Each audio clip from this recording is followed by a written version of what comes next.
everybody.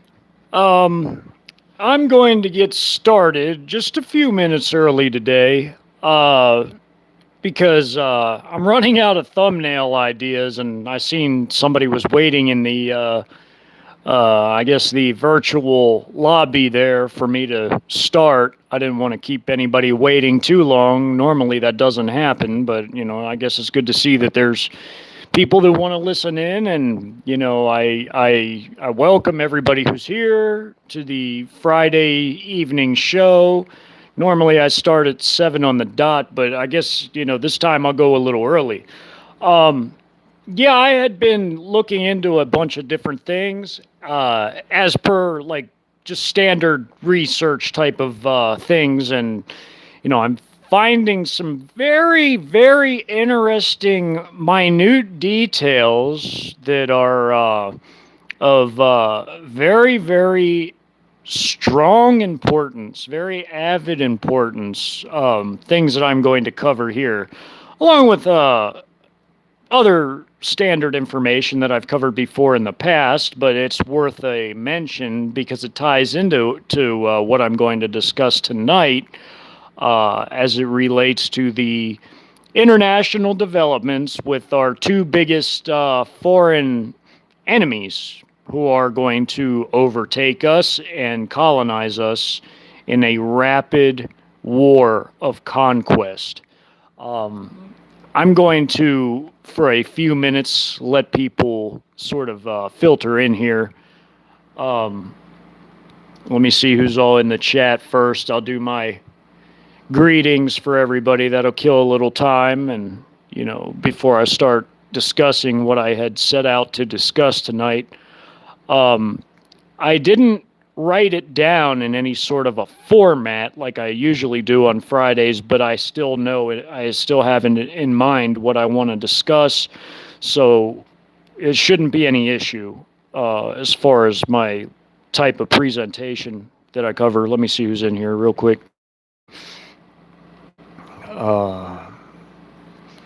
Let's see. Oh, hey, good to see you, Grace by Fire and CMAC, and yeah, I don't do selfies, so I just decided I would use the concept art, invasion concept art instead. That makes usually pretty decent thumbnails as far as, when I don't have any set sort of idea, I tend to rely on those because it gets the point across without really having to say anything or do anything else. There's a lot of hey, Brogan, good to see you. There's a lot of interesting developments in the realm of numbers that I want to cover. Things that I've uncovered recently, but it's not so much the numbers of what I've found that matter in and of themselves. It's the implications that it has that matters. Stark, drastic implications. Along with a few of my other predictions I'd made that are coming true that I need to go over as well. That's sort of important here because I had actually said a certain thing in regards to Sri Lanka that appears to be coming true, even as I speak. As far as the CCP moving in to take control of that situation, and even despite the fact that Sri Lanka tried to turn to the West for help and the IMF, it appears the CCP has a lot deeper pockets. And it's not so much that the CCP is going to give them anything else. It's that the CCP is going to come and collect on what is already owed them. So we know how the CCP operates, and we know how they collect. They come and install a CCP-friendly regime in power, or they just come and outright, muscle their way in and take what they want. That's the other way they do things. But there's indications that what I said about Sri Lanka is, in fact, coming to pass. The Chinese, they already own the Hambantota port. They already own the Hambantota port.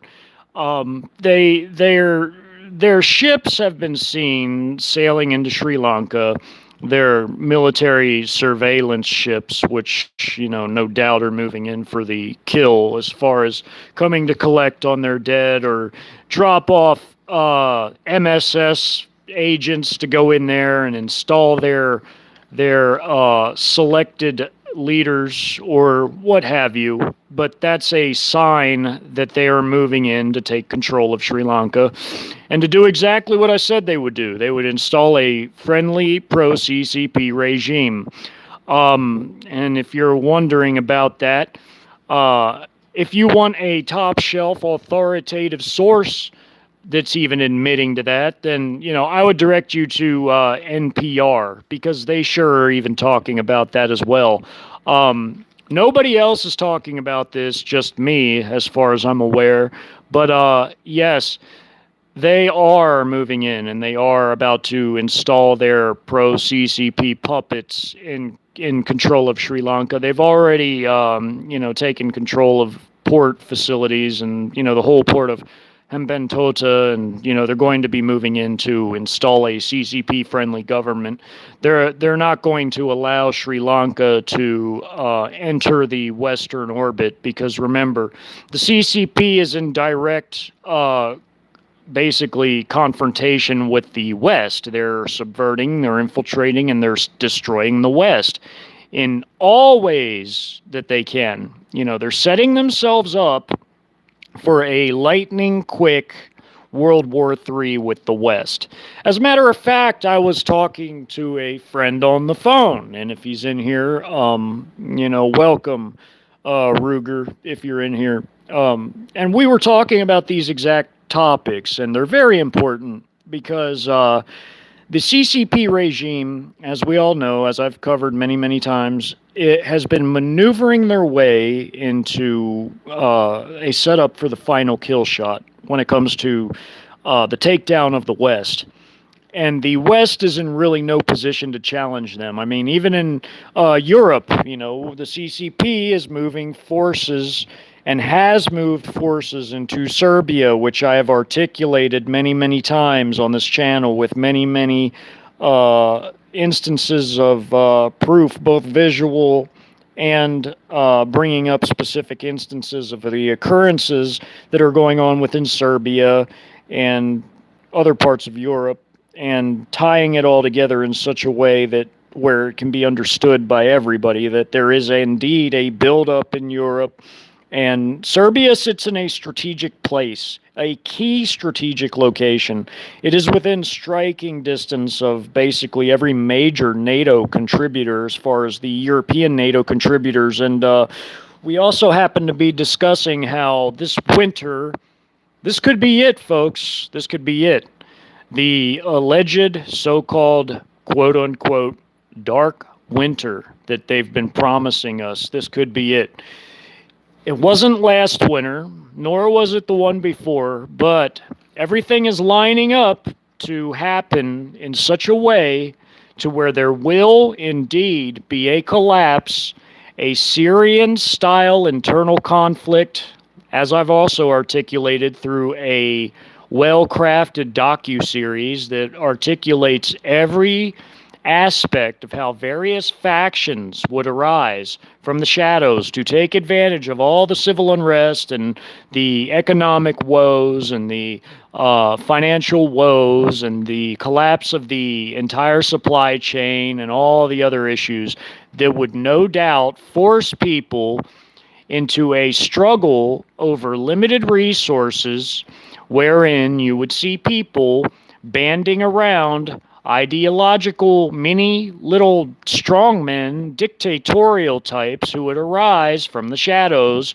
within their various respective leadership corps, who would direct the people around whatever ideology it was, be it a ultra-nationalist, secular humanist, a cultish, kooky religious type, or whether it be something more moderate like your libertarian, your state leaders if they broke off their state or whatever, what have you.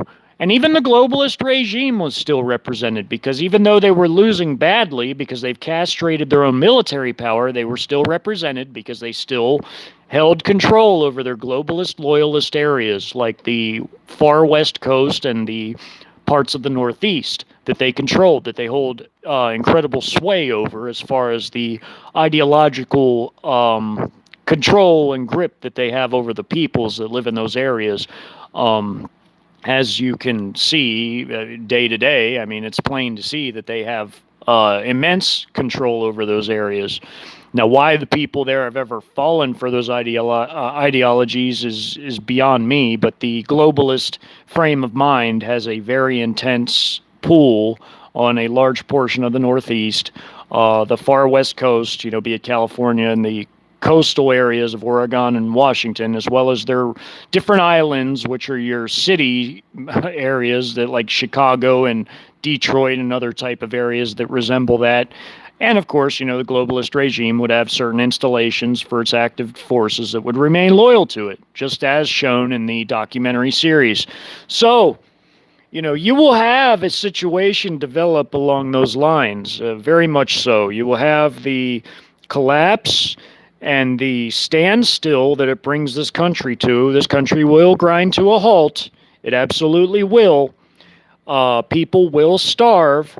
And that's a direct consequence of no more trade due to the lack of fuel, all the sabotage in the food industries and the transit industries and the energy industries that will directly contribute to such a collapse.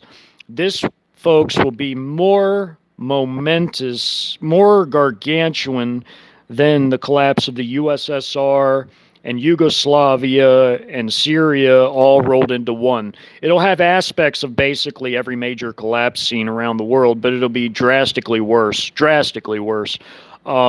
Lots of people are going to starve. Yes, it's unfortunate, but a lot of people are going to starve. Those who didn't prepare, those who didn't, acquire extra food when they had the money, those who didn't take the warning seriously, those people are going, I don't know what they're going to do. But they're going to be in a lot of trouble. But, never underestimate the power of imbeciles in large numbers, because you will see various groupings of them band around these mini strongmen who will be divergent from the ideologies that exist right now, which will create a paradigm shift. You absolutely will see a paradigm shift. This left-right, false, globalist created paradigm that you see right now, it's going to melt away and fall by the wayside. People might not believe that, but that's exactly what's going to happen, because desperate times and situations are going to create desperate people, which are going to desperately seek new leadership. They're not going to care who it is. Anybody that rises up promising them better or good things or what have you, regardless of the ideological base that they're going to materialize from or diverge from, people are going to band around them. And I've shown exactly how that sort of thing can happen in the documentary I've created, the Syrian-style internal conflict documentary. It absolutely will happen like that. It's not going to be no left-right internal conflict. It's going to be a multi-factional internal conflict, much like you've seen in Syria. And it's going to have aspects of other internal conflicts sprinkled in with that. So again, I wanted to go over some of these numbers as far as how it relates to the developments, the implications it has more than anything else. One such thing that is very interesting is the amount of fuel that has to be imported to make up for the shutting down of domestic fuel production facilities and the domestic oil fields. Allegedly, and I think it's more than this, I really do, folks, I think it's a lot more than this, but allegedly, the fuel imports, they're saying, in so-called official sources, is some 45%. That's nearly 50% Okay, if you go by what the regular sources are claiming. Now remember, as the Soviet Union and other nations collapsed, you began to see false statistics coming out of the USSR, fake economic statistics, and more. Every now and then you'll get a glimmer of truth, like when you have the Federal Reserve actually admitting, which this was 2 years ago, admitting that a third of GDP and a third of the economy was gone, and we haven't had any actual growth since then, which is a proven fact. In fact, I would even say that it's collapsed a lot more than a third in the past 2 years, considering that they continue to sabotage and run things into the ground, and the different homeless areas you see cropping up everywhere, and the jobs that people constantly lose, the sectors that are having all sorts of supply chain issues, which leads to further collapse. It's dependent area to area. It's dependent upon where you are, region to region, area to area, of course. But largely, by and large, we are in a collapse. It is a slow roll collapse, but it's still a collapse nonetheless. It's building up to a large collapse, a big USSR type of collapse, a Yugoslavia type of collapse, a Syrian style collapse, wherein you had the people of Syria rioting nationwide. They called it the quote-unquote Day of Rage in Syria, which acted as a curtain by which the different factions emerged with their own mini armies. These leadership corps of these different factions emerged with their own private miniature armies that challenged the Assad regime in Syria for power and control over the nation. You will see very similar to that occur in this nation. Mark my words, you will see it. But, like I was saying about fake big statistics, I believe we're seeing a lot of that. So if you believe the official statistics, which are still horrible, that 45% of all our fuel is imported, and we've been selling off, and I've reported on this for a long time, the strategic reserve, which we know, as I've said a long time ago, we've been giving it away to China, not giving it away, but selling it to China, at a discount rate, and also sending it to Europe, the EU nations, and also India, can't leave them out. We are drastically low as far as the strategic reserve is concerned, and that is intended for military or emergency use when it comes to the nation, national security, a war or emergency use, and it's been sold on the open market. So, what does that mean?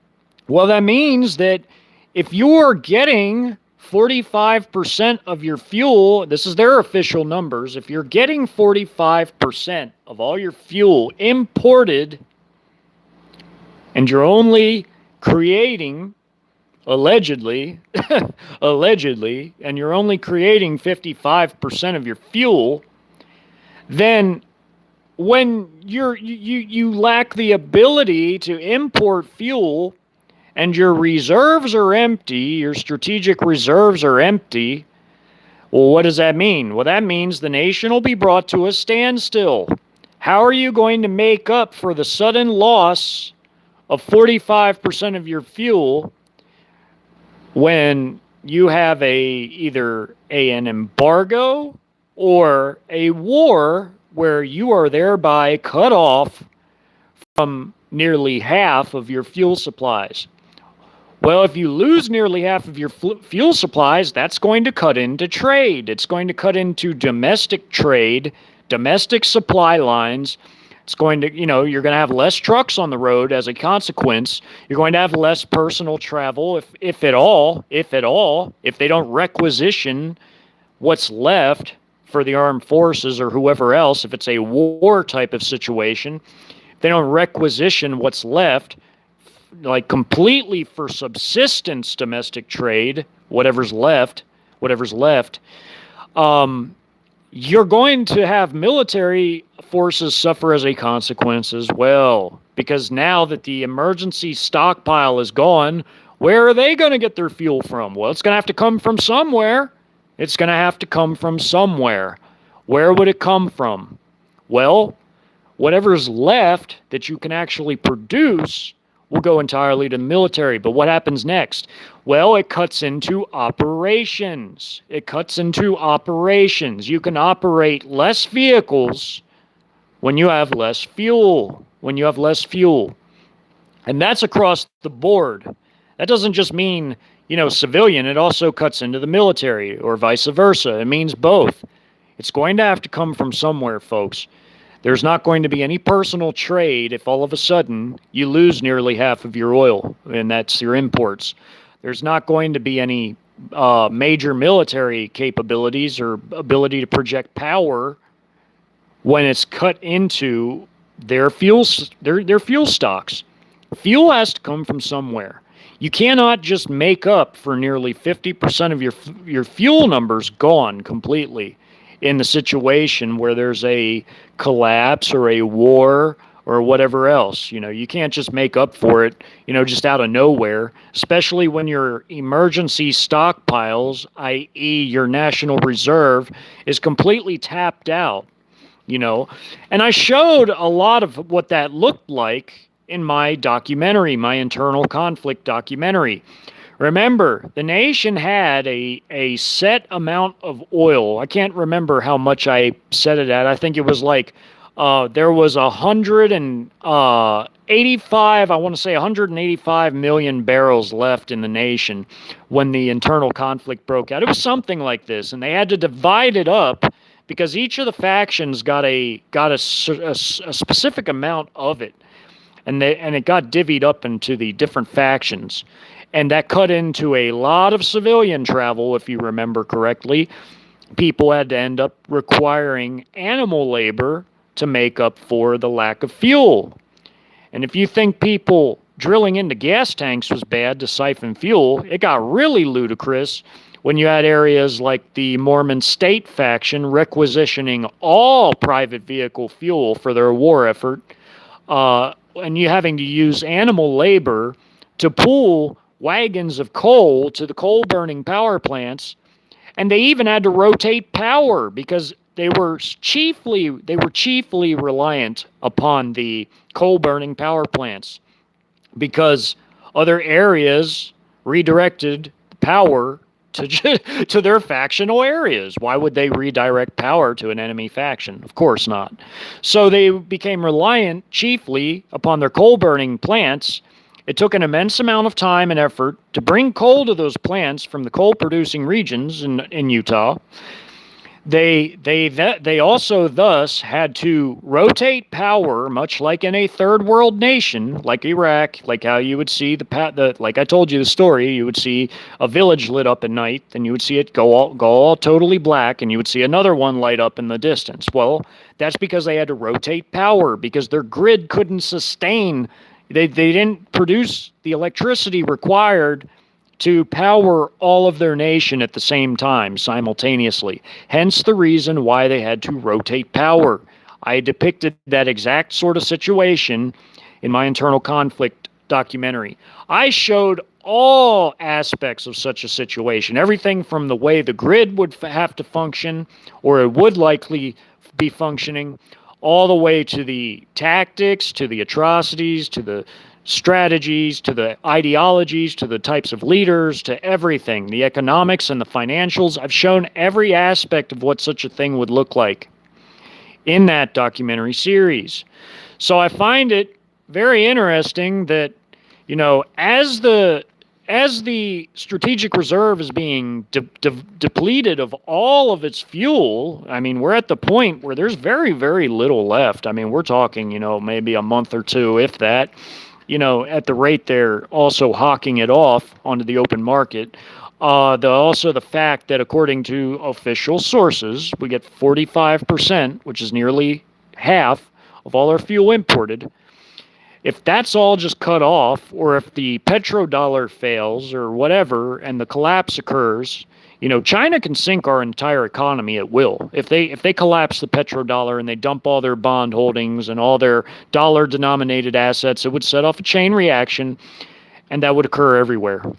because China and other nations have already maneuvered themselves into position to be able to do such at will when they choose to that they're ready to do it. Even though, well, maybe mildly, if at all. I mean, if it does at all, it might hurt China a little bit, but China's ready to do whatever it takes to destroy their main chief enemy. Even if it barely hurts them, they're still willing to undergo even the most mild of pain if it's going to totally obliterate us in the process. You know, that's why they now have the world's biggest gold holdings and precious metal holdings. You know, just gold alone is over 6,400 tons. People think it's as high as 10,000 tons, but China's only admitted to 6,400 tons. You know, it's estimated they even have more than that. Russia's the second biggest holder of gold after China.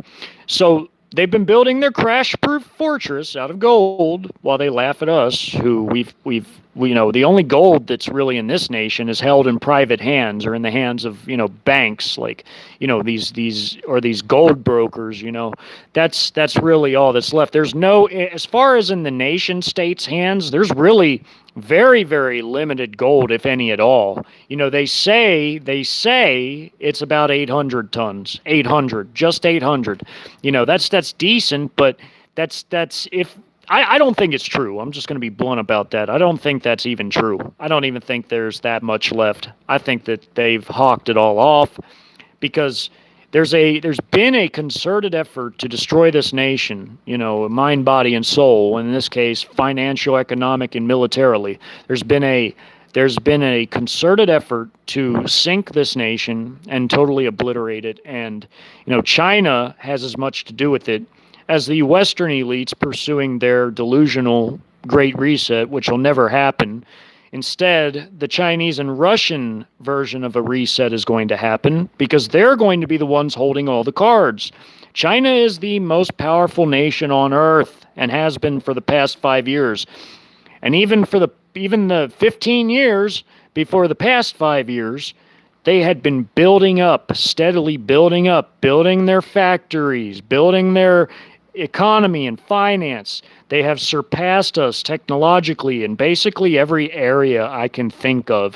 Their military is untouchable at the size of their armed forces and paramilitary, the amount of technological advancement, how they've integrated not just their technology, but their doctrines have changed. Their entire level of organization has changed.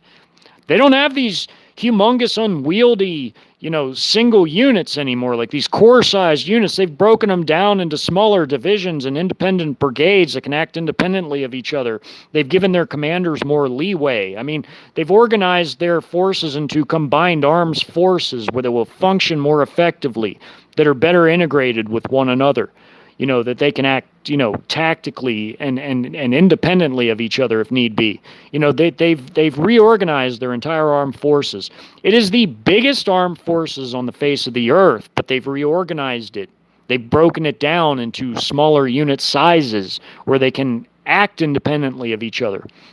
So, yes, while they do have this ginormous paramilitary force of some 20 million, while they do have a humongous reserve of 5 million and an active duty military of 4 million, their forces are organized on a much, much more efficient basis than they used to be. So let's go into something else that I've discovered as of late. I wanted to know a little bit about how many shells that Russia has expanded as far as artillery shells, because this has been largely an artillery war, a missile and artillery war. Like I've said before, it is a largely missile and artillery war. It's a limited incursion. It's a very limited incursion. Russia did not send in humongous forces to do a full-scale invasion of Ukraine. Otherwise, it would have been over a long time ago. They had very limited objectives, and the way that they've deployed their forces and how many they've sent in there really shows this to be the case. But even though it is a small, limited incursion with limited objectives, Just the sheer amount of artillery, both rocket and howitzer, and missiles that have been expended is immense. It's immense. The implications are this, that it shows that the stockpiles that Russia has access to are immense. Not just the stockpiles, but the production capacity as well is immense. I've looked into both. And China, who's drastically larger than Russia as far as their amount of military armaments plants, factories, and their industrial capacity. I mean, just the tanks and aircraft alone that China can produce are 3 times greater than what Russia can. So the munitions is even larger, the munitions production, whereas we have been shutting down armaments plants to where we have barely over a dozen major factories left. Everything else is like cottage industry size. We have 4 dedicated military shipyards left. It is a horrible state of decay we're in. As far as production and also our military in general, with the social issues that have affected and basically castrated our military, but it's a different matter. Let me go into these numbers here. Do you know that the number of shells that Russia has expended thus far is estimated to be over 3,600,000 shells, artillery shells, just for the howitzer artillery. Just howitzer artillery. That's not even rocket artillery. Over 3,600,000 shells have been fired by the Russian side, which equates to some 20,000 a day on average. Some 20,000 a day. Now, only for the first few months of Russia's limited incursion, do you know how many shells Ukraine was able to fire a day? Just for 2 months. 5,000 to 6,000 a day. And then they either ran out of shells or their depots and howitzers were all destroyed because the amount of artillery that Ukraine has been able to operate successfully has drastically decreased from April and onward. So for the first few months, Ukraine was firing many times less shells than Russia, very many. Now, the missiles that Russia has been able to fire up to this point is about some 1,700 tactical ballistic missiles and cruise missile varieties. That's just those 2 categories of missiles now. Do you know that is 4 times the size of our annual production capability? Meaning in just this short-lived conflict, this several months long conflict, this, what is it, 5 months now? Well, a little bit greater than several, I would say, but about 5 months long conflict. Not even a half a year. Russia has expended 4 times the amount of missiles than we can produce in a year. Oh, it gets more interesting than that. It gets even more interesting than that. In NATO Russian war game simulations, we would expend in 10 days what we can produce in a whole year. In 10 days, we would expend all of that as far as artillery shells are concerned. And the French and British stockpiles, their national stockpiles for their militaries of shells, would be gone in 8 days, meaning they would be out of artillery completely. They would be out of shells in 8 days, while we, meanwhile, would have expended in 10 days what we can produce in a year as far as artillery shells. And we've already given away a large stockpile of shells to the Ukrainian armed forces that we have. As far as our stockpiles now, what we've had sitting around, it's already there, we've given a lot of our shells away to them. In addition to 1/3 of all of our rocket artillery that goes to both the HIMARS and the M270 MLRS, 1/3. So And that's not even talking about the other things like the anti-tank missiles, all the tow systems we've given away, and the immense amount of our stockpiles of our more advanced equipment, like our Javelin anti-tank missiles, which we are having a hell of a time replacing, folks. We cannot replace what we've given away to Ukraine. It would take us years to replace what we've given away to Ukraine. As it stands right now, it would take us 4 years to replace what's been given to Ukraine. 4 whole years. And I don't even think we have that long left, folks. And not only that, but we rely on a lot of components from China to produce these more advanced, complicated, overly complicated, I would say, weapon systems. A lot of the electronic components, especially the chips and everything that come from China, doesn't come from Taiwan. It's a lowest bidder situation with the regime, with the U.S. regime. They purchase from the lowest bidder, meaning they are going for Chinese-produced chips. Oh, by the way, that gives China a back door into a lot of our fighter aircraft and other aircraft, as I've gone into detail about in past work I've done, past streams, past everything. I've even brought that up in my documentary with the invasion work I've done in my hypotheticals. That's a factor in that too. So we are drastically outproduced by not only just Russia, but especially by China. If you know Russia is expending millions of shells and no doubt rockets too for their rocket artillery systems, like their Grad and their longer range rockets, which they also have, and all the thousands of missiles they've fired, it ain't no big deal to them. If it was a big deal to them, they wouldn't be using all that much, I mean, and that's Russia we're talking about. We're not even talking about China, who has drastically more factories and produces more steel, which translates to more military production, and also has equally, if not much greater, stockpiles of artillery and rocket ammo, too.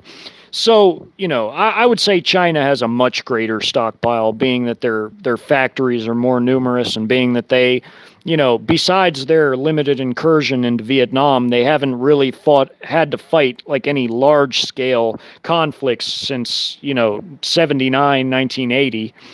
Because even though that was a limited incursion on the part of the Chinese when they invaded Vietnam, that was the last time that they ever really conducted any large-scale sorts of operation on like the moderate end of things, because they did send in a few of their group armies. But that, in the grand scheme of things, it was still a limited incursion because it was not a full-scale invasion. A full-scale invasion would have had them, committing far more forces than just 2 group armies or so. I mean, they only went in we're talking like maybe like 12 to 20 miles into Vietnam. They didn't go very far. Their objectives were very limited in that conflict. It was a crisis for Vietnam, so much so they had to get the Soviet Union to help them by airlifting troops from southern Vietnam. Vietnam's a very long country. It stretches what is the equivalent from north to south, as if you were going from Michigan all the way to, the bottom of Louisiana. It's about that long of a country, north to south.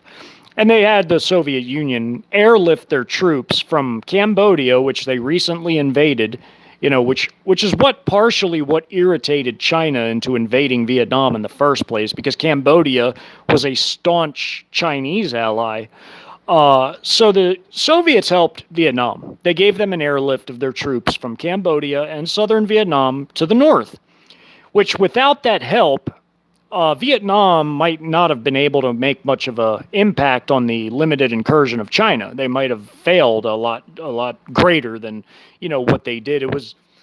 I would say all in all, it was a Pyrrhic victory for the Chinese. All in all, it was a Pyrrhic victory, but they learned a lot from that, and also watching the wars of the West, which is what spurred them on to revamp and reorganize their whole entire gargantuan armed forces into what it is now.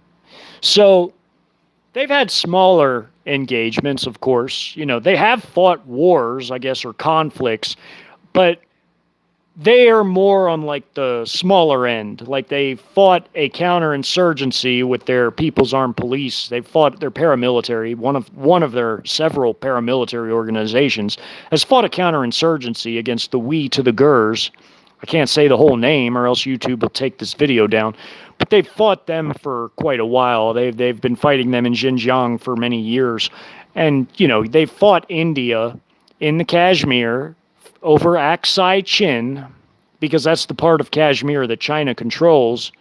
There's Jammu, and there's Pradesh, and there's different parts of Kashmir. That usually you hear about India and Pakistan fighting up there, but there's also the Chinese who took Aksai Chin for themselves, and they built a road specifically for their military through Aksai Chin to connect part of Xinjiang with Tibet, which is the whole purpose of why they took over Aksai Chin. And they've been fighting on and off over that for a long time. Very, very low-end type of combat, very low-intensity warfare, but Aksai Chin is one of those places where they rotate units through to practice their new doctrines and tactics against the Indians, more or less. Not on a large-scale basis, but on a very low end, until they decided to mutually disarm their forces in that area, because the shooting had become too much of an issue.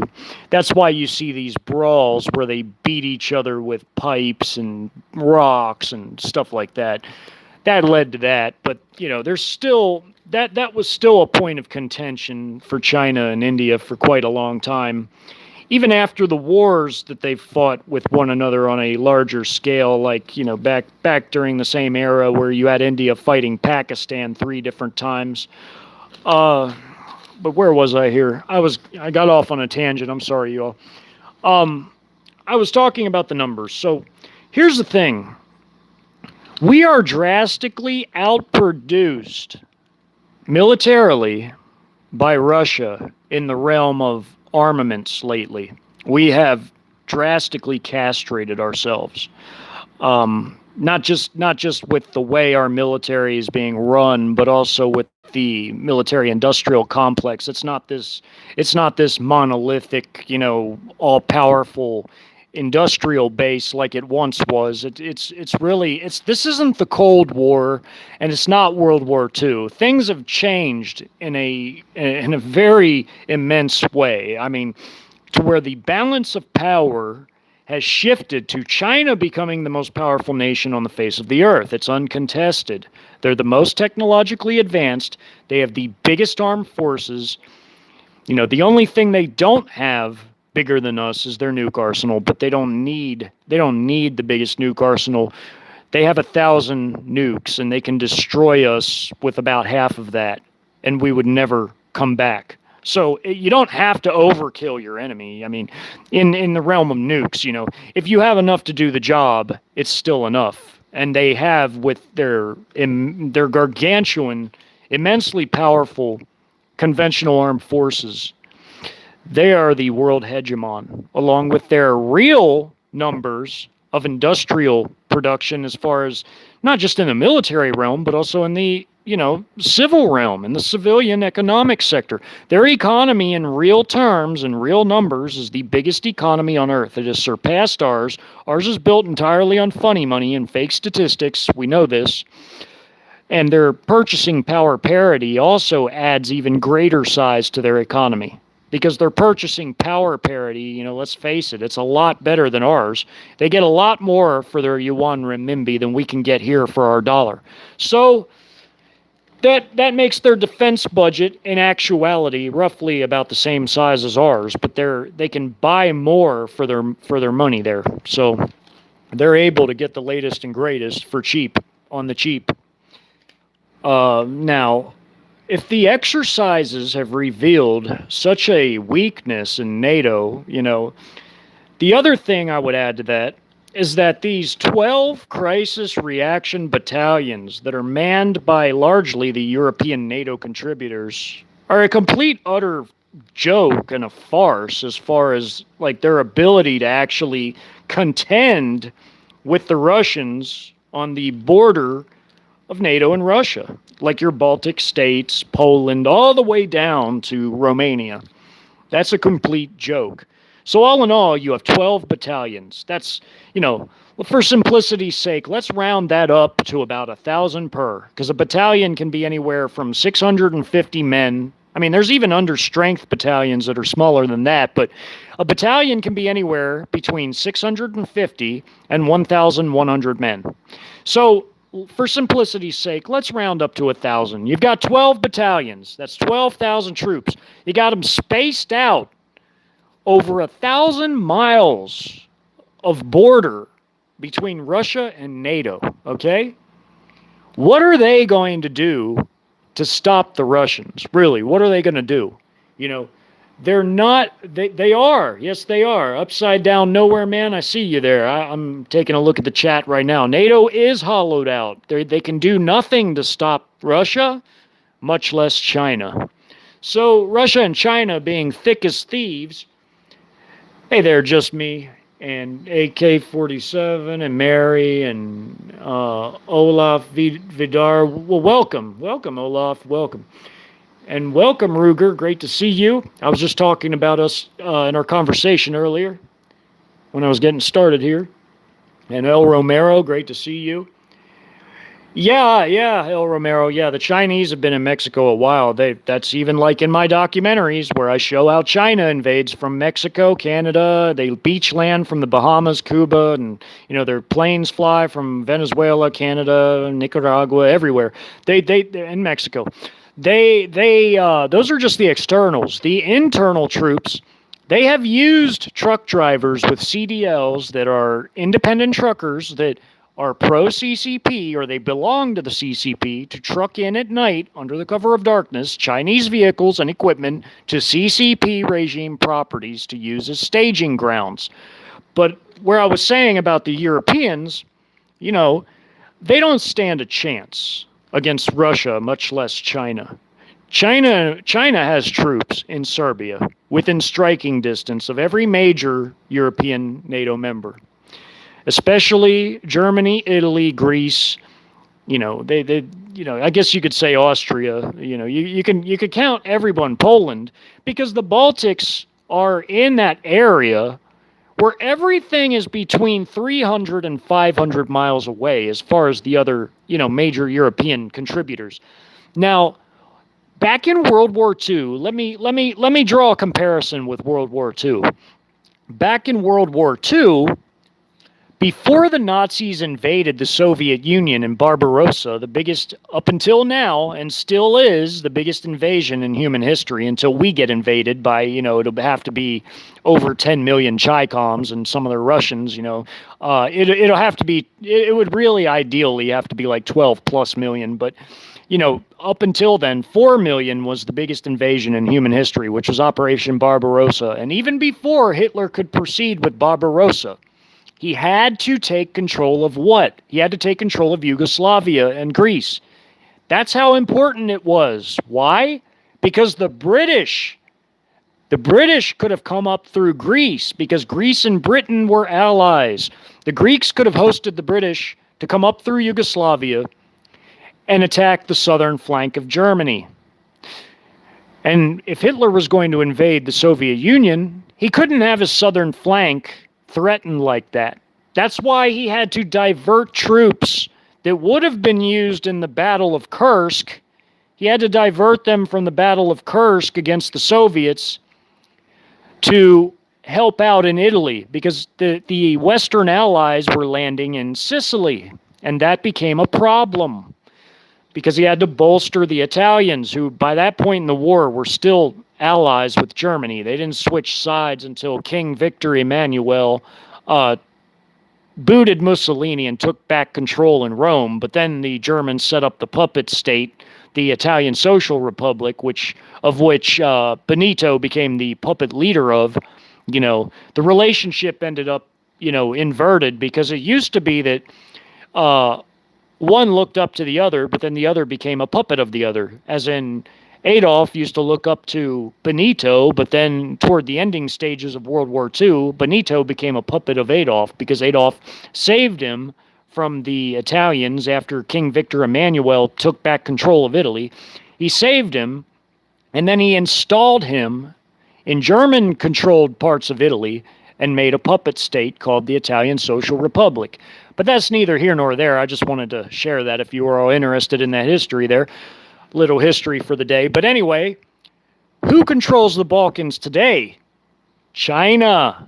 Because China has put their troops in Serbia within striking distance to threaten NATO's southern flanks. Much the same reason why the Germans wanted control of Yugoslavia and Greece, because they did not want their southern flanks threatened in their war with the Soviet Union. Well, guess what? NATO's southern flanks will be threatened because Chinese are there. Chinese are there. It's literally history rhyming, folks. Because in a war between Russia and NATO, China, being Russia's chief ally and backer, as far as a military and political and, economic partner, they are going to help their Russian allies if NATO goes to war against Russia. NATO wouldn't even last against Russia alone, much less Russia and China and Belarus and Serbia and maybe Albania too. Albania has always been a traditional ally of China. There's others, but I'm saying even if it's just Russia against NATO, the state that the Western European NATO nations are in today, they don't have a hope in hell of defeating Russia. Nor do we. Besides that, we don't have that many forces in Europe. So if they're talking about sending an airborne division, those are just light troops. What are they going to do to stop Russian heavy forces? They can't do much, folks. They can't do much of anything. Plus we have the woke, depleted, hollowed out, thinned out military. So, it's not like it's going to be... Look, we lose every single war game we have had with Russia. And we've lost every single supercomputer simulation of war with China. Every single solitary last one with China. We cannot beat either alone. And we sure have not a hope and not a chance in hell against both of them together. And that's provided even in a good situation, like good times. That's provided we haven't even had an internal conflict. Which goes back to the austere nature of both China and Russia. They are very austere-minded people. The West is all about debt and spending, but the Chinese and Russians are about saving and austerity. They built their crash-proof fortresses by building up their gold and precious metals. They're saving. They don't like to have to spend what they know they don't have to. They're patient. They play the long game. They're very austere-minded people. So meaning that if China knows we're going to collapse anyway, why are they going to jump head first into something when they can just wait? They can just wait for us to rip ourselves apart before invading. Think about it, folks. Think about it. Why would they, if they know we're going to collapse because our economic and financial system not only has been purposely ran into the ground, but even if it hadn't been, it's still unsustainable to begin with. It is still unsustainable, because it's debt-driven. It's debt-driven. These Western satanic elites are never going to have a great reset. They've set themselves up for an epic failure. They will have no chips on the table when World War III, invasion of the collective West, comes to be. Because if you don't even have a viable system to replace the one that you helped to destroy, because the Chinese have done their part to destroy it too, through subversion and infiltration and all the dirty, dastardly deeds that they've been doing, along with Russia, there ain't no good guys in this situation. It's just evil fighting evil. It is evil against evil. The Eastern elites are going to destroy the West and the leaders of the West, the elites of the West. The Chinese have done business with them, but that doesn't mean that the Chinese give a rat's ass about them or their plans. No. China has done what they've had to do and bit their tongue and played the game so that they could infiltrate and subvert the West, steal all our stuff, to build and modernize themselves, which they have. And now they have built their own indigenous capabilities and have surpassed us in every category. We're dead meat, folks. We're dead meat at this point. We're finished. The West is over. It's just borrowed time that we're living on. There's not going to be a great reset. In fact, it'll be a Sino-Russian New World Order, dominated by warlords like Putin and Xi Jinping and their other 8 kings of the 10 Eastern kings. You could call it BRICS, you could call it the Eurasian Bloc, whatever you want to call it. But Xi Jinping is the world superpower. He's the head of the world superpower, China. He is the Red Dragon. He is some sort of a principality, if not Satan himself. I still don't know yet. But the more I look at him, and the more I see how powerful China's become, and the more I just think about these things every day, I think it could be Satan incarnate. I just don't know. I don't know.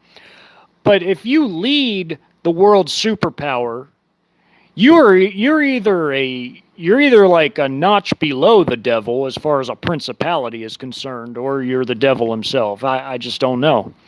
Because when the dragon gave his power unto the beast, who was like unto the beast, who can make war with him, when you have the finances, the manufacturing and industrial just raw power that is China behind you, their immense military power, the most powerful military on earth, uncontested, the largest population. I mean, who can make war with you at that point? Because by default, if you've got China backing you, you've also got Russia, which is the second most powerful nation on earth, uncontested, who happens to have the biggest nuke arsenal, the second most powerful conventional forces after China's conventional forces. I mean, nobody, if you have those two, can make war with you and succeed and ever hope to succeed. So that really, it says a whole lot. And I think that's a layered prophecy, as I've said before. I think that prophecy in the spiritual realm does mean that, that Satan has given his power spiritually to the beast, but it also can manifest in the physical realm by showing that China has given its power to the beast as well. Remember, the 10 Eastern kings, and they are Eastern kings because the West is not mentioned. It's not mentioned in the end times. After a certain point, when Babylon is destroyed, it's not even there. It's not there at all. So these are 10 Eastern kings. These are 10 Eastern rulers. And they're going to dominate the world. It'll be a Chinese and Russian dominated world, along with the other 8 kings. And they're going to give their power to the beast. There will be a very short-lived one world government before it all falls apart, probably due to greed and infighting and lust for power, because it never fails. Again, I say it again, Satan always eats his own. Evil is never content with what it has. Evil always wants more. So, there's going to be infighting, folks. It's not going to last. That's why it won't last. And then the wrath of God's, of course, going to be coming down at about the same time that it falls apart for them. So you're going to have all kinds of just mayhem and just chaos by that point. And, I wanted to give Ruger props on his, on his chart that he did. I shared one of his videos on his chart out. Go check that out if you're interested. He did really well with that. But there's a lot of interesting numbers to consider. Back to numbers. Now we know that China and Russia together, or even just China alone, has the most military equipment and personnel on the face of the earth. Add Russia's amount of equipment too, you got something that is just it's the numbers are unbelievable. It's unbelievably big, and the quality of the Chinese equipment and also the Russian equipment lately has drastically improved. Has drastically improved. It's improved to the point where their newest cream of the crop tanks, aircraft, helicopters, ships, electronic warfare, all of it, air defense especially. Air defense is one of those things that is immensely bigger, greater than what we could ever hope to have. Their air defense is like next level. I mean, they've got anti-satellite missiles, and I would even say that they've got even more advanced stuff than that by now. They probably have, laser systems that'll just cut all that stuff down. I mean, they have all kinds of stuff, and I mean, their newest tanks. I've shown you that some of their Chinese and Russian tanks, in my technical streams. The Russians' newest tanks, I would say, are either equal to or greater than, like the T-14 especially, is equal to or greater than the M1A2, easily.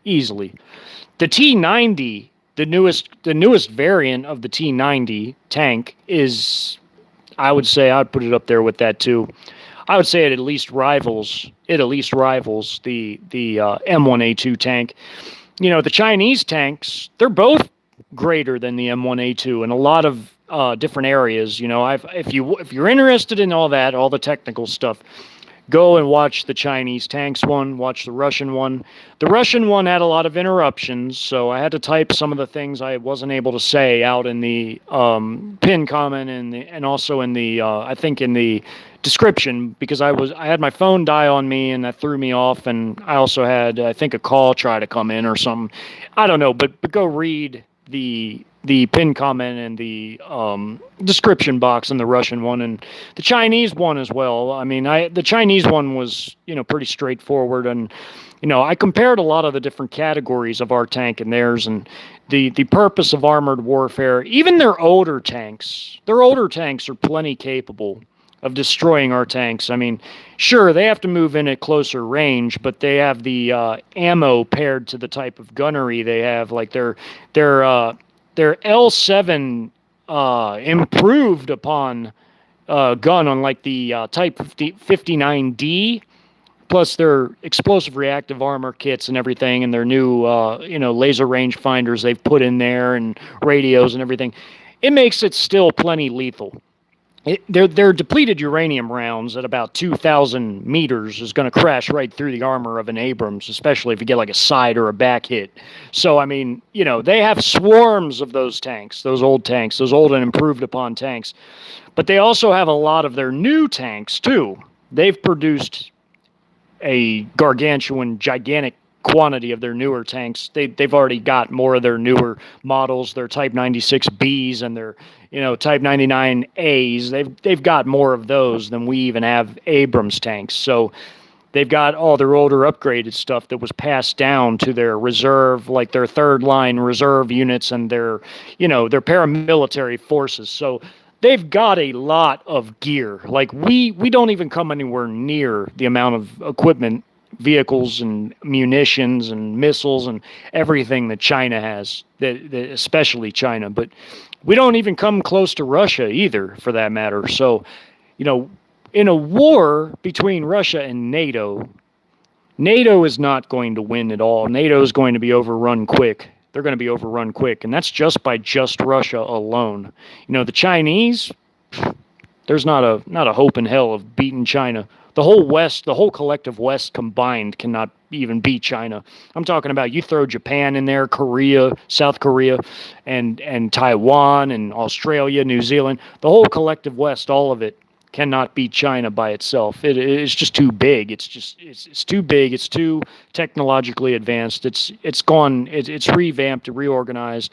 Its entire armed forces. The size of it is just another level too. I mean, there's nobody that can beat China. Nobody can hold a candle to China. Not in any category, really. I mean, just all in all, China would crush basically the whole world united against it.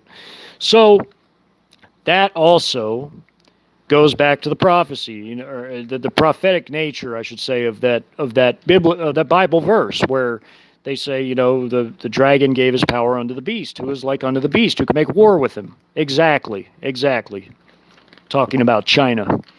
So, what's the other numbers here I wanted to go over? There was another thing here. So yeah, I was saying earlier about the Sri Lanka situation that they tried to turn to the Western Economic Forum, but I already laughed about that and said no, China's going to come and basically take them for themselves, and that appears to be exactly what's happening right now. So that proved to be correct. Let's see here. So the Russians, the amount of missiles they expended, the 1,700 tactical ballistic missiles, which means they're short-range ballistic missiles, like your Iskander missiles, your Caliber cruise missiles that are either ship or air-launched. Just the amount of missiles that Russia has expended in the limited incursion in Ukraine, being that it is so much more, 4 times more than what we can even produce in 1 year, that shows that Russia ain't worried about their stockpiles. They have immense stockpiles and they've got immense production capability. This isn't even a full-scale invasion, and they're using that many missiles and shells, and no doubt rockets. Over 3,600,000 artillery shells. That's huge. It's enormous. It's enormous. I mean, that just goes to show you that they have tens of millions of shells. Same with China. China probably over 100 million easily. Same with rockets. We don't have anything near what they have. So the fact that we gave 1/3 of our rocket artillery away just shows how stupid and run into the ground that we are. Totally depleted, hollowed out, castrated, neutered. There's all sorts of words for it. But it's coming to the point where it's getting very, very dangerous, very precarious. And I do think that, like I said with my conversation I had with Ruger, he said that he thinks that this winter could be it. So do I. I've been thinking that. And I've said it before, and I'm going to say it again. I think that the collapse and the Syrian-style conflict is looming on the horizon. It's looming on the horizon. Very, very soon, that will be the thing, the series of events that depletes us one final time, once and for all. That's going to be what drains the last of the ammunition, the last of everything, the last of the fuel, the last of the food, the last of the resources. You cannot fight a war without logistics, and that even includes your national defense.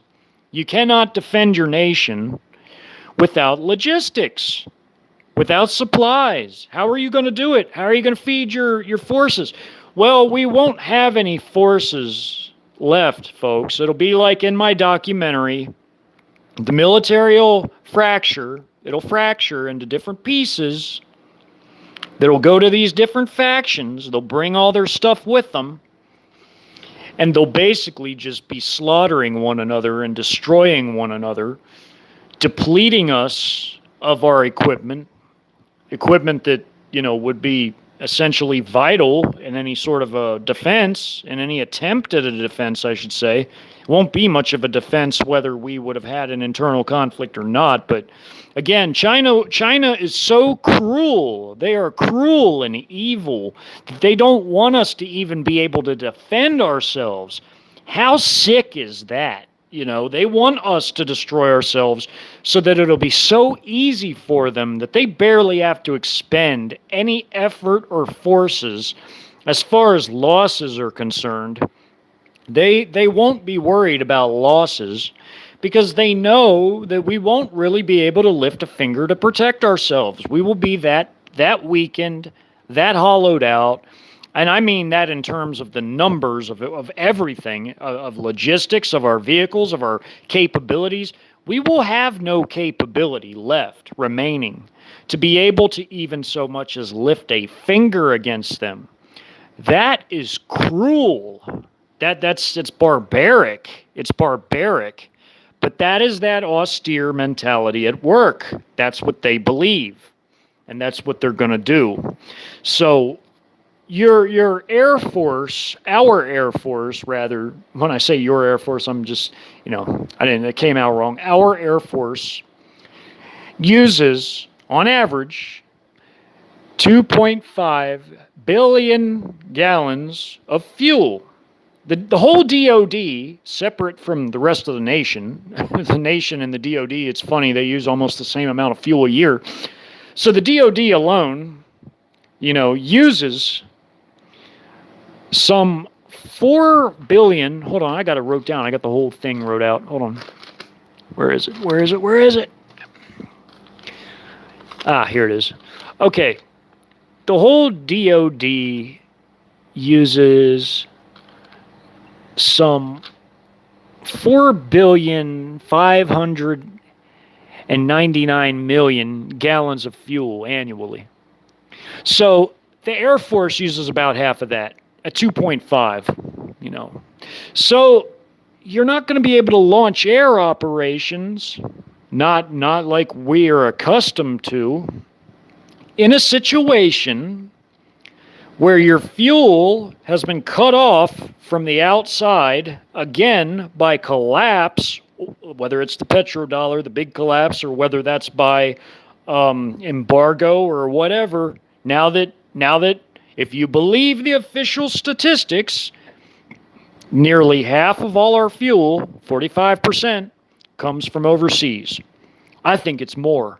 But that's just my beliefs. So you lose all of that, take away about 50% of the whole military's ability to use fuel. That's going to cut into the Air Force's ability to, watch out, cover the airspace. That's going to take away from the Army's ability to launch any operations. That's going to take away from the Navy, at least the ships that use fuel. I'm not talking about the nuclear subs or the nuclear carriers. I'm talking about ships that use fuel. It's going to take away from them, too. It's going to take away from the Marines. It's going to take away from everybody, the Coast Guard, all of it. So when half of that's gone, and because our strategic reserve is completely depleted, damn near at this point, what are we going to do? What are we going to do? And in the internal conflict, what fuel remained went to all these different factions, because in their areas, they took what fuel they had with them, or what they could produce, which was very limited. So you ended up within that 3 month, it was a 3.5 or 4 month long conflict. You ended up with 185 million gallons being split, 10 or 11 different ways. Because if you count the neutral areas, that would be 11, but really it was just 10 different factions, actual warring factions. I would have made it like 15 if I had even more colors to color code with in the colored pencil box, but that was all I could work with. So they had to divvy it up. Some factions were blessed, some were not at all. So, you had factions like Texas, who was immensely blessed. You had them sharing their oil with Florida in exchange for Florida, being that Florida had a lot of air bases and naval aviation bases. They had naturally a lot of ordnance bunkers for those aircraft, so they were able to bring out extra ordnance to trade back with Texas, along with food that they traded back for the oil, because oil was so valuable by that point. They were willing to send some of their extra munitions to Texas, even though Texas has plenty of air bases and munitions too, that they inherited in that scenario. Florida was still able to send them some extra for the fuel, because the fuel was that badly required. Florida didn't have a lot of fuel at the beginning of the conflict. So You had Texas, Florida, and the Army of the Southeast, and those three factions were in an alliance with one another. So they traded amongst each other, and that was something that happened between Florida and Texas. That's how vital the fuel was, and that was one benefit of those two states being allies, because those were the two states that pulled like a Yugoslavia sort of move or a Soviet Union collapse move, and they pulled out. But they still ended up at war with the other factions, because there were other factions who weren't about to let them go, be it the globalist regime, be it the NSRF faction, the ultra-nationalist secular humanists of the NSRF, be it the Free American Army faction, who was a more tame and more civilized faction that wanted to put America back under the Constitution. None of those three factions wanted Florida or Texas to leave, but that just added to the conflict and made it worse. But they all took a piece of the oil with them. See, the point of me talking about that right now is because when the situation comes to where we collapse, that exact thing is exactly what's going to happen. These different factions are going to be taking over the refineries, the production areas, what few we have. They're going to be fighting over them, likely damaging a lot of them, perhaps some of the pipelines too, just like you saw over in Europe in the Russia-Ukraine thing. That is all going to be the sorts of things that people can expect to see. You're going to, like I said, with the Mormon state, how they siphon fuel out of every civilian vehicle they could find, at least the ones they didn't press into service and use for their troops, like they're called by the faith foreign volunteer forces, and the Joseph Smith's own units that they put together, that they amalgamated of combat vets and whatever else, and their active forces, reservists or whatever. They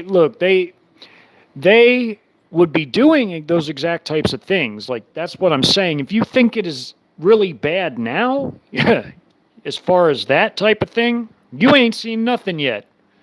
Wait till an area that doesn't have that much fuel begins to do those sorts of things to obtain fuel.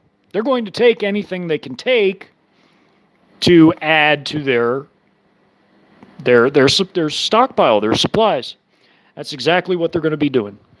So, in that documentary, I showed every single solitary aspect of reality as it pertained to the types of people that were hiding in the shadows, plotting and planning and scheming, and how they did to the globalist regime like the factions in Syria did to Assad's regime. They had Assad on the ropes. Well, what happened before China and Russia invaded? In the end of the documentary, where I say that they invaded at the end of the internal conflict. Well, they had the globalist regime on the ropes. I mean, they basically did. I mean, even the NSRF, had they had enough fuel for one more big offensive push, they would have pushed all the way to the Potomac, because they had made it to Leesburg. They defeated the globalist regime's woke militias, due to their manpower constraints. You absolutely know they would do that in real life. They would press woke militias into service. That they would have to. It's like Assad had to start pressing people into service that weren't well trained. They weren't very good, forces. He had to press them into service because the forces he begun his internal conflict with, his civil war, he lost a lot of them. So Assad had to end up doing desperate things because his forces were getting withered down. That's the exact thing that would happen here too. So the fuel being so limited in numbers, in quantities, was the reason why the globalist regime wasn't totally knocked out of the conflict. I mean, they almost were. Even there at the very end, the very last large campaign was the battle between the Northwest Conservative Army forces and the Union of Southwest Militia forces, who were both allies with one another, how they decided they were going to split the regime's forces on the coast in two. They were going to make a drive for, Interstate 5 and all the way to the sea if they could, but they basically did. They cut off Interstate 5, which was the regime's main supply route for their logistics, north to south. And they were able to bisect it, basically cut through it in that one final battle before it basically deteriorated into a few more weeks of just low intensity combat because all sides were out of resources. They were out of fuel. They were out of basically running low on food. They couldn't piece together any more logistics for these big offensives because they had basically reached the end of their supplies. That's real. That's real life sorts of things. If people don't think that type of stuff happens, then they're gravely mistaken. If you have limited supplies, you can only do so much. You can only do so much. And I'm talking about in a conflict of any sort. If you don't have a supply line where you have production facilities for different vehicles or parts, or you don't have production facilities for fuel, or very, very limited to where it's like minute, barely makes a difference, or if you don't have food production in large capacities, if you have like subsistence farming, which is eventually what it'll deteriorate to, you don't have the ability to produce foodstuffs and manufactured on a large scale food goods, then what do you have? You just have whatever you have in stockpiles. Well, then what happens? Well, you live off your stockpiles until those are depleted, until they dwindle into nothing. And then if that happens, then whatever limited stuff you can produce is what you have to use. And if you have limitations on production, then you cannot do big offensives. You cannot do anything without basically just it being very low scale, small scale types of stuff. And that's just a fact about warfare. That's a fact. It doesn't matter what sort of a conflict it is, but if you have an internal conflict, the whole military-industrial complex, you can kiss that goodbye.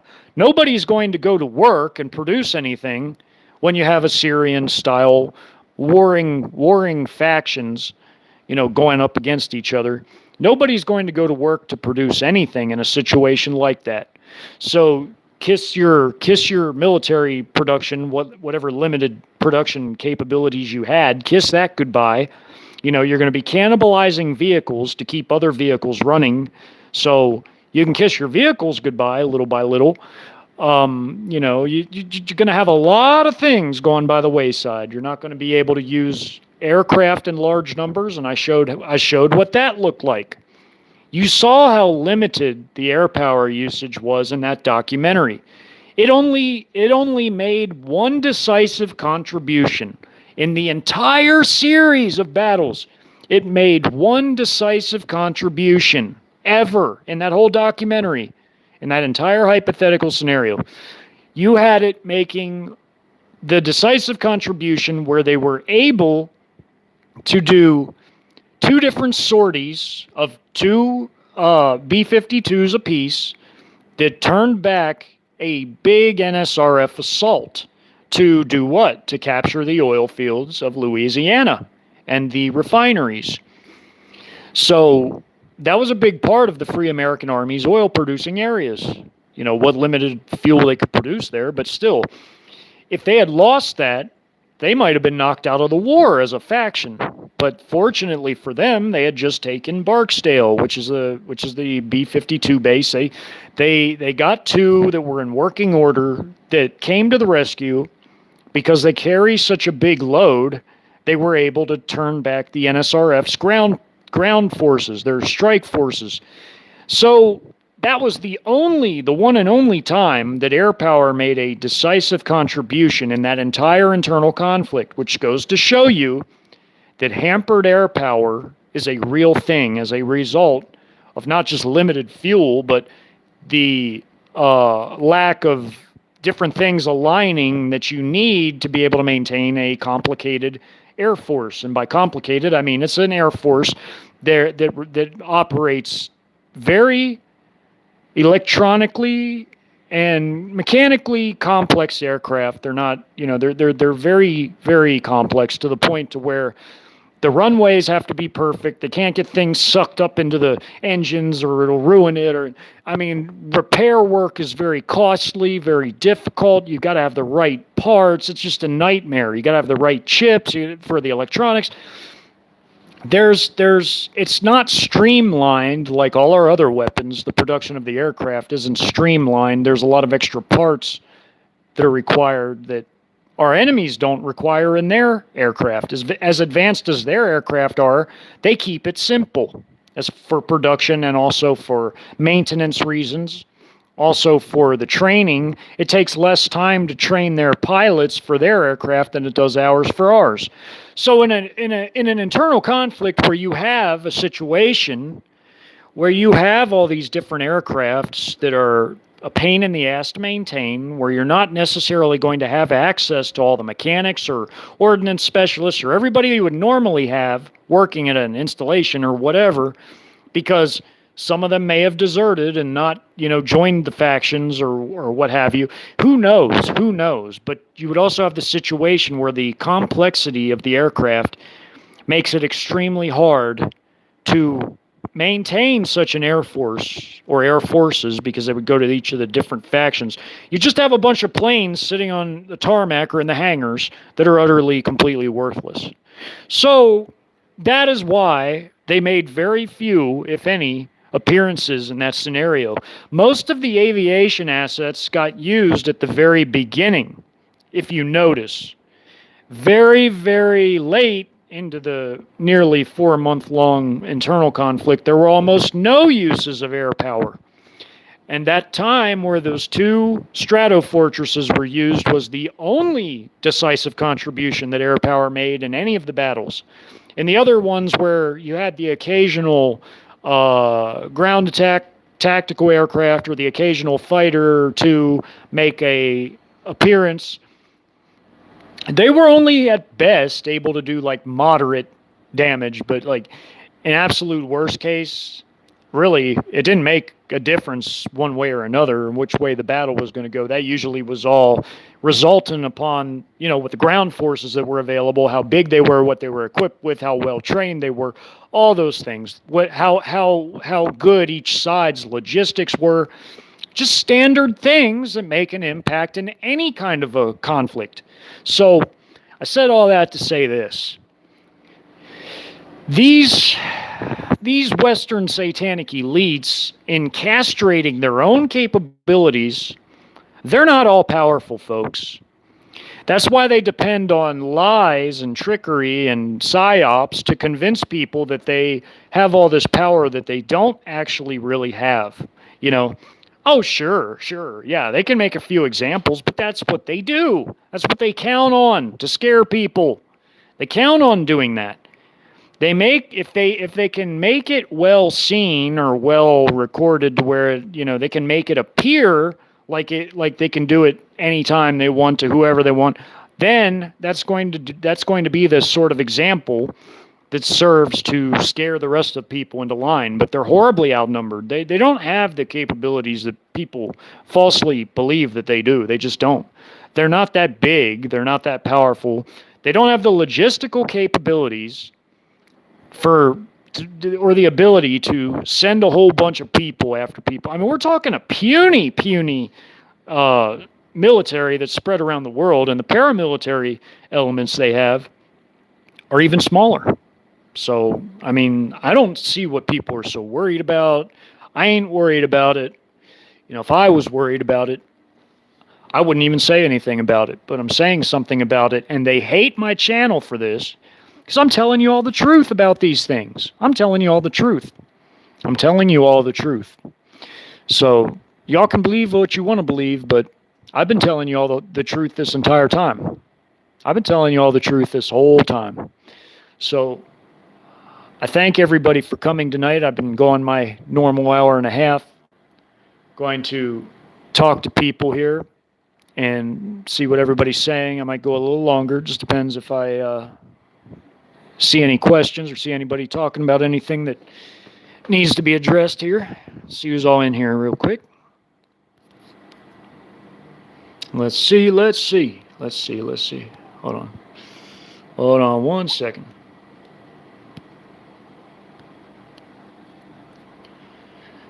Well, it's not loading the chat. I don't know why it's doing me like that, but who's in here?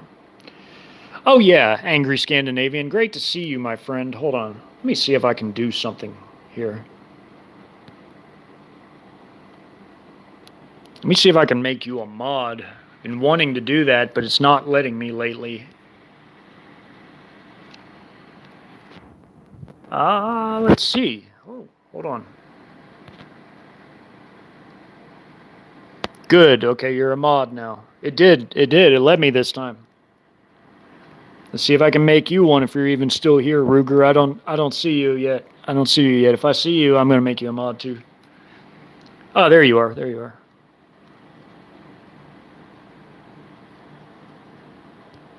Hold on.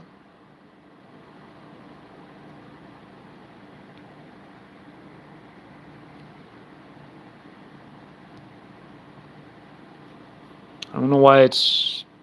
Hold on a second. I don't know why it does me like this.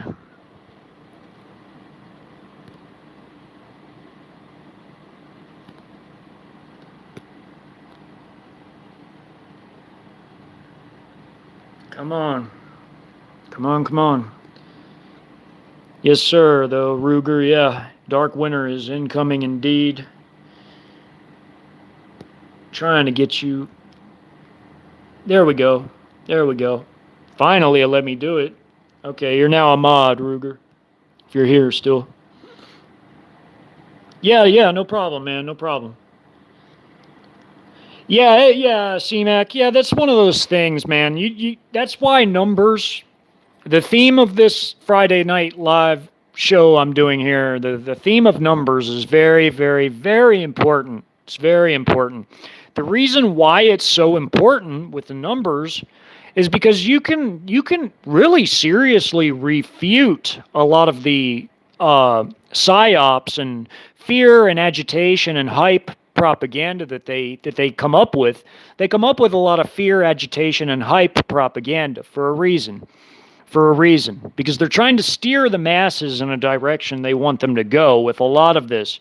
They pump out fear, or they pump out agitation, or whatever, because they know what makes your average person angry. They know what scares average people. They know all of that. They know what kind of hype to push out, like all this nuclear war hype.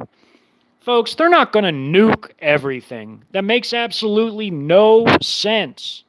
I've said before, sure, they'll use some. They'll use a handful of tactical nukes and a very small handful of, like, your strategic ones, but they're not going to, like, just have a full-on nuclear conflict. That's asinine and ridiculous. That's nothing but hype. It's nothing but hype.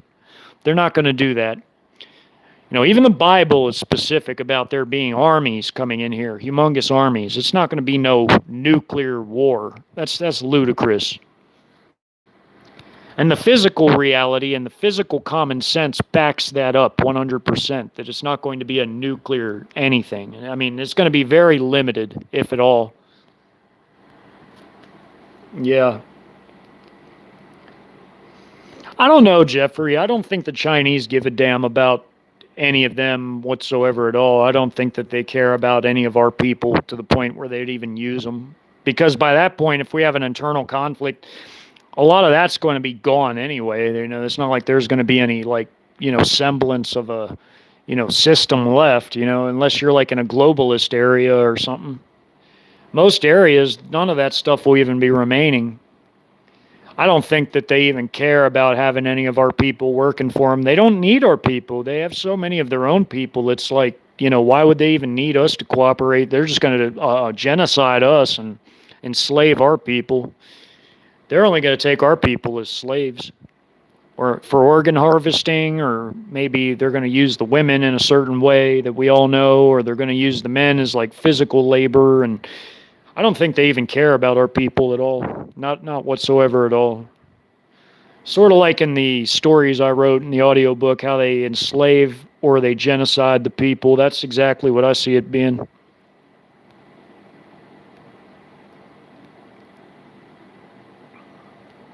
Yep. Well, I'm glad everybody came. I thank everybody who came for coming. Yeah, exactly. They're not going to irradiate this land or its farmland. It just doesn't even make sense, man. I mean, they might nuke a few small areas because when they did all those nuclear tests, a lot of that blew away. I mean, the areas are still like mildly irradiated with like cesium, but it's not to the point to where it's like a humongous issue.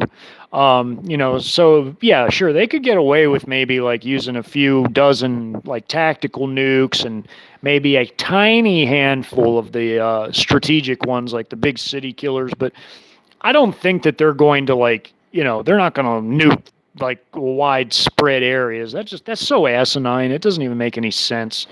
They're just the pollution from that. They don't want that. The whole purpose is to produce food and to pillage and, enslave and, they want to colonize this place. They need it as a colony. The Chinese have always wanted to colonize the lower 48 and lower Canada, and the Russians always wanted the Arctic Circle.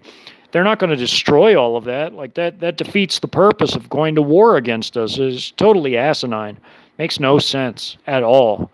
I don't know where people get that stuff from. I just don't. There's a lot of talking heads in the bogus MSM come up with that crap and people believe it. I don't know why. And that goes for Russian, Chinese, and American or Western media. It's all the same. They all lie.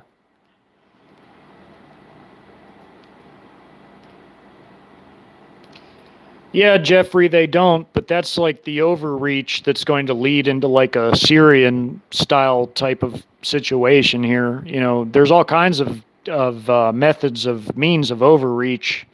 That they're like that they're basically on the side of the Western satanic elites.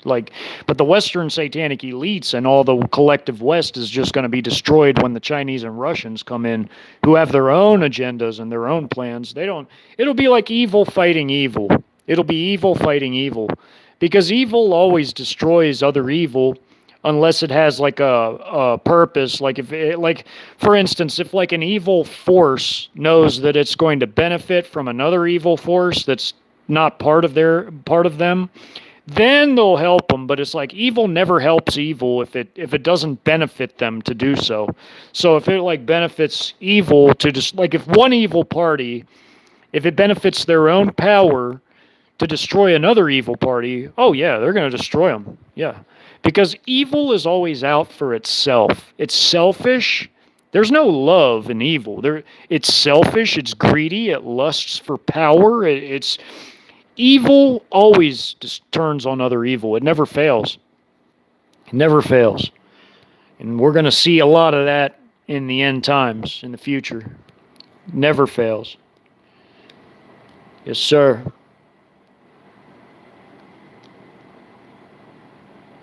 Yeah, they have the sheer quantity of conventional munitions they have. What? They don't have to use nukes. Like, people don't get it. It's like the conventional stuff they have is immensely powerful to the point to where they don't need nukes. Why do they need nukes? They've got armies parked inside our country and around it. They don't need no nukes. The amount of conventional munitions they have is enough to destroy this place like a few times over if they want. They could destroy the whole place a couple times over. That's how many conventional munitions that just China has. China probably could do it 2 times over, if not, and Russia probably 1 time over. The whole place, and this country's immense.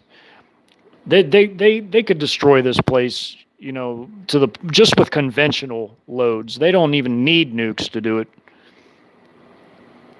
People don't even understand that. Like, look what they've done in Ukraine, and that's just Russia. That's only Russia. Like, the amount of shells they've expended alone, and that's not even talking about rocket artillery, and the amount of missiles they've expended, and the millions of shells they've fired. It's like, man, they don't need, and that's a limited incursion. That's just a limited invasion, like a tiny incursion into another country, and they haven't even fully invaded that country.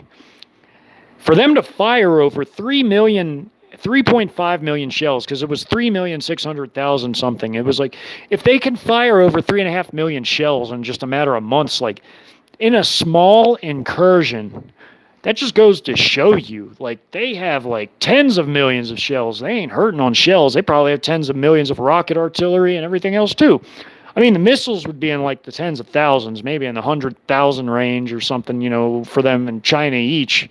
China would have more. They produce more things. But I'm saying that just the stocks they have is immense. It's gargantuan. It's enormous. It's huge. They're not worried about it if they can do a limited incursion and expend that much ammunition. It's not a big deal to them. While we, on the other hand, have given over a third of our ammo for our rocket artillery and all the shells we've given, the missiles, just the anti-tank missiles we've given away, especially the higher end ones like javelins and things. I mean, we are like kneecapping ourselves. We're kneecapping ourselves. That's a black hole over there. Giving them the systems to use it too. We've given them HIMARS. We've given them artillery howitzers. I mean, not a lot, but we can't spare a lot. I'm talking about the actual platforms that use those systems. The Ukrainians are just willy-nilly just firing stuff off. They're not, that's crazy. Like they don't conserve ammo at all. They're trying to keep up with the Russians, which they can never do because Ukraine has lost its depots. They've either been captured, destroyed, or they're just totally just annihilated. I mean, it overrun. They cannot compete with Russia, so now the West has to send them weapons, which is never going to be enough to replace everything they lost that they started the war with, that the incursion. The Ukraine, when Russia conducted their limited incursion, started with a lot more equipment than the West is actually giving them to try to make up for all that was destroyed or captured. So, and that's their tanks, that's their artillery. They had like over 1,800 tanks, and most of that's gone. And their artillery is almost completely gone. I mean, they have to use Western donated weapons, and man, and it's insane. Western air defense systems, because Ukraine has nothing of their own left. I mean, not really. I mean, it's basically like null and void at this point. That just goes to show you the West cannot keep up with the likes of Russia, much less China. China outproduces everybody. They outproduce everyone. Russia outproduces us in military equipment. So, the East in a war of factories, in a war of industrial production, already surpasses the whole collective West combined. Also, in the amounts of stocks that they have of different weapons, I mean, it's huge. I mean, there's a huge gap between the East and the West, and the East has immensely more than the West in stocks and in production capabilities. So we come nowhere near the East, and we're going to be destroyed for it.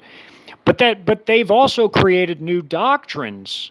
So it's not going to be like a war of attrition. It's going to be a war of speed and precision, because even though they outproduce us by a humongous amount, they don't need to have a war of factories by the time they invade us. When they decide to invade us, we will already have castrated ourselves like fully from internal collapse and conflict. I mean, there's not going to be any production capabilities on our end by that point. And even if there were, when you have foreign troops beginning inside your country, what the hell are you going to do about it? You can do nothing about that. You can do absolutely nothing about it. They're already inside our country on CCP properties. They own our ports. They already got stocks of everything built up as far as logistics for major, humongous operations, for a humongous undertaking that's 3 to 4 times bigger than what Operation Barbarossa was. They've got all of that ready. So, yeah, we ain't going to make it. It's going to be over in days. We're not even going to have a chance to have a draft, much less be able to even respond, because this country is going to have an internal issue And there's going to be nothing left but warring factions. I mean, what are they going to do? All of a sudden make peace with each other and try to fight the Chi-Coms? They're not even going to know about it. It's going to be too late. This place will be ripped to shreds. It's going to be too late to do anything about it. Even if there wasn't a Syrian-style internal conflict, we still couldn't do anything about it. They're going to swat down all our satellites. They're going to hack all our computer systems, shut the grid down, the telecom. Everything is going to be shut down. The net, all of it. It's going to be non-existent. No eyes, no ears, no actionable intel, no nothing. Chi-Com troops are going to roll out of everywhere. So are their allies, like Russians and whoever else. We're going to be overtaken in a matter of days. So I thank everybody for coming. This was a great stream. This was an awesome stream. Very good Friday show.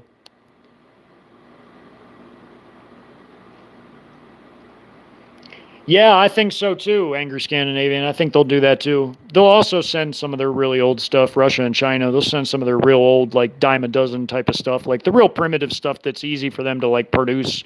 It's less than a dime a dozen for them.